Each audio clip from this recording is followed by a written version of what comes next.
delicious. On this episode of Why You Suck at PUBG, I want to talk about what I believe to be 3 very important things that determine whether or not you win games. Of course, at the end of the day, you still need to be able to kill other players and survive, but apart from that, in my opinion, the biggest factors that determine the winner of that delicious chicken dinner are patience, playing proactively, and most importantly, positioning. First up, patience.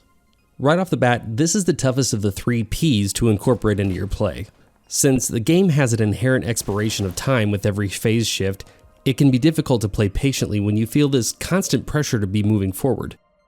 What this refers to specifically is something I feel that is more situational rather than something that is constant.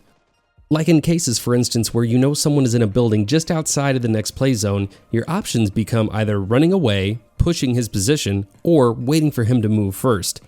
I feel like in most cases players would push that building in an attempt to get the kill. This is actually less advantageous for you because of the hard cover the other player has provided by the building they're in. Instead, you're better off putting yourself between them and the closest entry point into the next zone. Chances are, they aren't aware of you and will have a difficult time reacting to your shots as you catch them in transition. Of course, this is only one example of how playing patiently can stack the odds in your favor. Others include things like not immediately pushing an enemy you might have just downed during a duo or a squads game. Instead, you're much better off ensuring your teammates are brought up to speed with the same amount of information you have and allowing the other team to react and expose themselves. At this point, you have the advantage on them, and by playing more reserved, you limit giving back any advantages to them in return by making overly aggressive plays and potentially getting downed yourselves. Another great example is in 1v1 fights with another player. I know for myself, I've lost several games I shouldn't have just because I got greedy by either making the first move or making moves in general I didn't need to be making.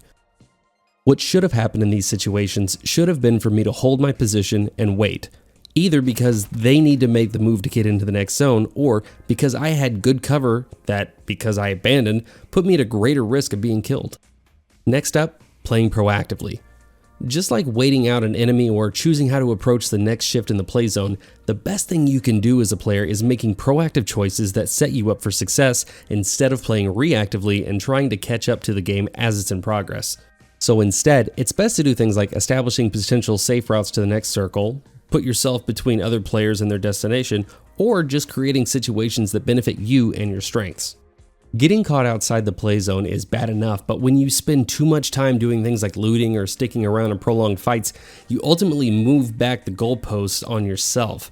There's nothing worse than being stuck trying to catch up to the play zone as the next one begins to close. Of course, the damage you take puts you at a disadvantage and makes you easier to kill. But it also means that all the time you wasted catching up, it allowed the other teams and players time to set up and anticipate people like you showing up for easy kills. Which brings me to my final point, positioning. Short of hitting the game-winning shot, positioning is unquestionably the most important factor in who wins games. In situations where you're already deep within the next play zone, it doesn't hurt to hold up in a building and see what happens next, but if you're outside of it and on the edge, then your best course of action is to either get in as far as you can or play the outside edge. When you play the edge of the circle, you have the luxury of assuming that the likelihood of being flanked from outside the zone is very low, but also keeping in mind the potential of players being stranded outside who are trying to get in. Just like in my video about cover, it's important to make sure that you're picking positions that put you in places to see what's going on around you that also limit your exposure, which is a good time to bring up the differences between hard cover and soft cover. Hard cover refers to buildings that cover multiple angles at once. Soft cover, on the other hand, like rocks, trees, and vehicles, only protect from one angle at a time. Both have their place in combat, but the biggest advantage to soft cover is the flexibility to transition should the next circle shift or you need to reposition. I'm personally a bigger fan of soft cover because of that flexibility. I find a lot more success when I play the edge of the circle and keep my options open when deciding my next move. It allows me the option of moving in any direction should I feel the need to reposition. When you use building as cover, it creates a much higher potential of being stuck or trapped by other players because you typically only have one move you can do, which is to leave that building.